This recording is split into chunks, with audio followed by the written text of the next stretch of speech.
Hey guys, welcome to BP, the Bible Perspective. Kobe's death, a wild conspiracy or just a bad decision? Now before we get into it, like and share this video and subscribe to BP, the Bible Perspective. That's BP, the Bible Perspective. On this page, we get into these kinds of subjects as well as verse by verse Bible teachings, where we're teaching through the whole Bible. Now, Kobe's death was just a week over the tragic death of Kobe Bryant, world-renowned basketball player. Some say even one of the greatest, certainly rivals the likes of Michael Jordan.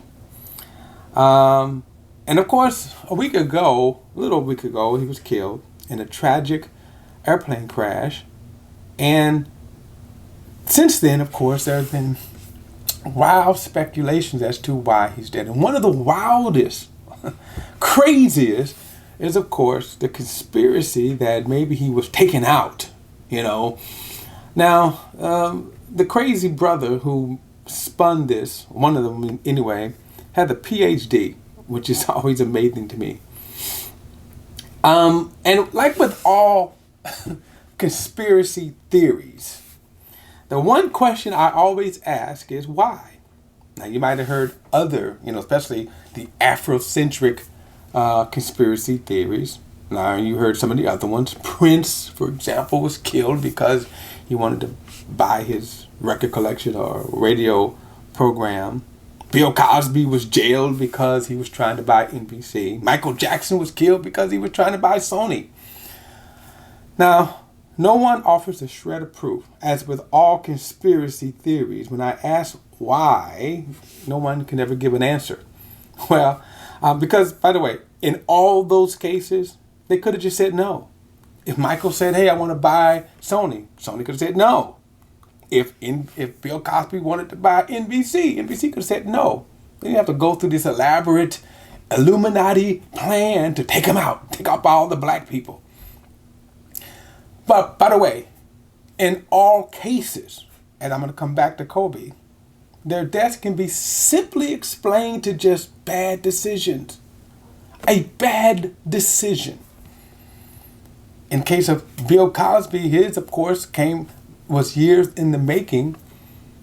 And yeah, you could probably say there was some conspiracy in that. There was some racism involved with it.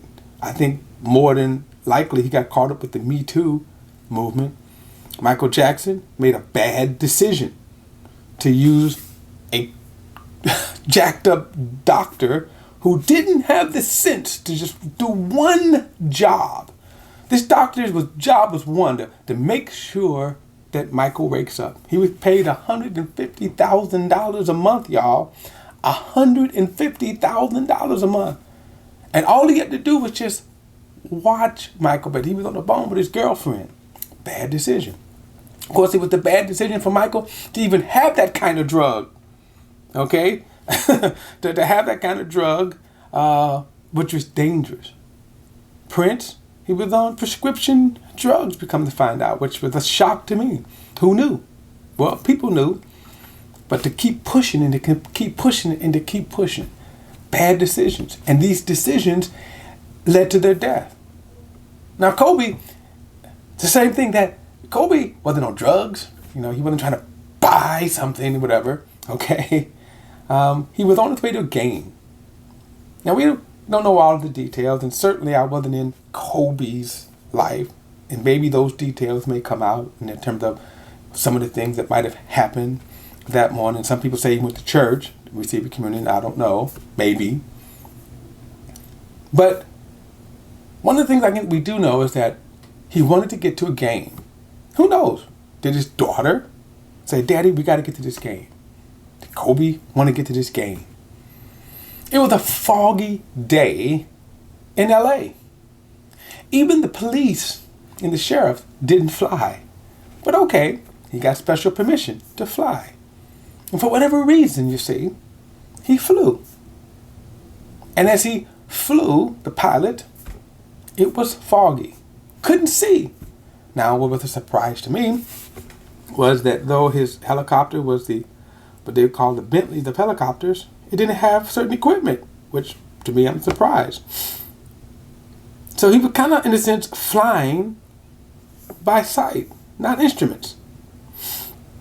And of course, flying in the fog. And they're going to hash out all of these. Who was at fault? Were the air traffic controllers who were supposed to guide him? Was the pilot listening? We don't know. Here's my point. It was a bad decision to fly. And that bad decision turned into a fatal crash. Let's plain and simple. Now, let me read something from 2 Chronicles, because even men of God in the Bible had made bad decisions. And those bad decisions led to bad consequences. I think about the Apostle Paul. He made a decision to go to Jerusalem. Now, I'm not going to put that in the same category. However, because God used that decision, he went to Jerusalem, and this is in the 21st chapter of Acts.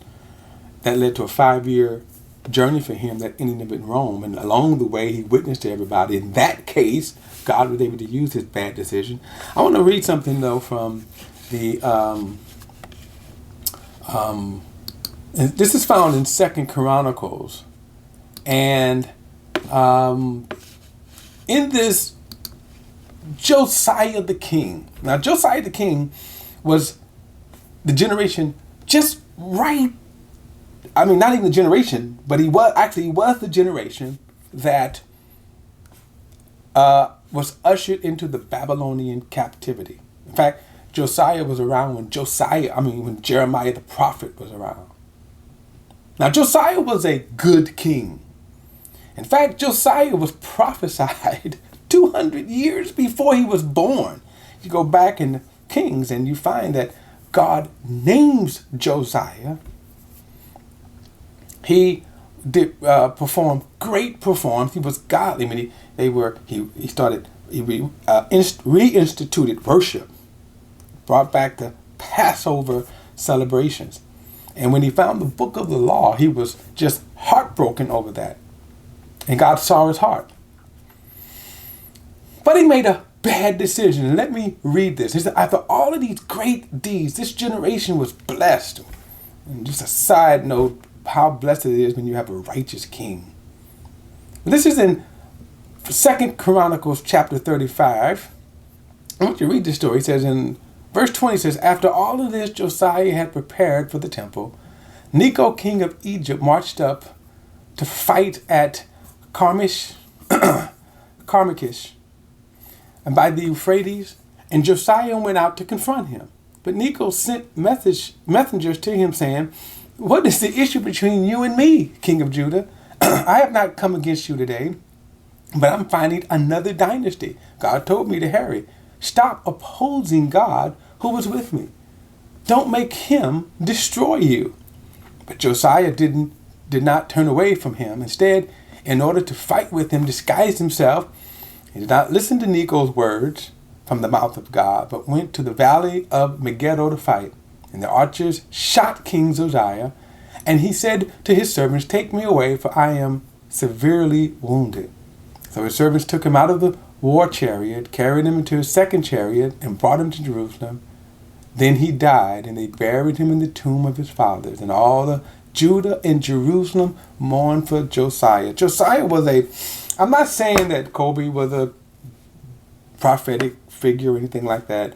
What I'm comparing was he was a good man who did great things, even prophesied by God to appear. God called Josiah by name. Okay? This is the interesting thing right here. He called it by name. And he did great reforms. This generation was blessed, and they haven't seen this in a while. But he made one bad decision. In other words, why did he go to war? It wasn't even his fight. What possessed Josiah to go to war? He went, and as a result, he was killed. And so my point is, it's not some that we always can have a complex reason why these things happen. Of course, with Kobe, he's in the news. He's popular. So we feel it. I'm not even a sports fan. My wife is more into sports than I am. But I felt Kobe's death because he was in the news. I knew who he was. I was in the news. But it's not complicated. It's as simple as he made a bad choice. I pray every day, Lord, please don't have me, help me not to make bad choices.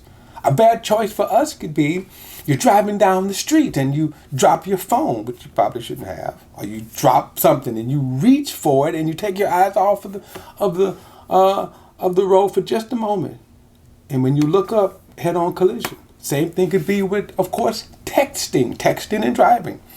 One of the most common mistakes we make, bad choices, right? Because you always got to read that one last sentence, head-on collision, crash or whatever, or you run over someone. I pray, Lord, help me not to make those bad choices. And let me say one other thing, and I want to say this to the pilots, okay? I blame mostly the pilot, because you know what? You're in control of the plane. And as a pilot, don't you want to live? Don't you want to come home as a pilot? And I would say, as a pilot, say no. Hey, look, wait a minute. It's foggy. No. Remember 20 years ago when Aaliyah, the famous singer Aaliyah, her team insisted that they overload the plane with baggage. Now, of course, to them, they wasn't overloading the plane. They wanted to carry all of their luggage. But the pilot knew the plane is overloaded. The pilot should have said, hey, I'm not going to fly this plane because I want to live. And she should have said no. Now, you may ask, the pilot may ask, what if they fire me? At least you live to fly another day. Because that pilot, same with Kobe's pilot, guess what? You don't live, right? They're not flying anymore. They're not going to make any more mistakes like that because they're dead. So again, I just wanted to share that, guys. Kobe's death, no really big conspiracy. It just seemed that it's just a bad decision.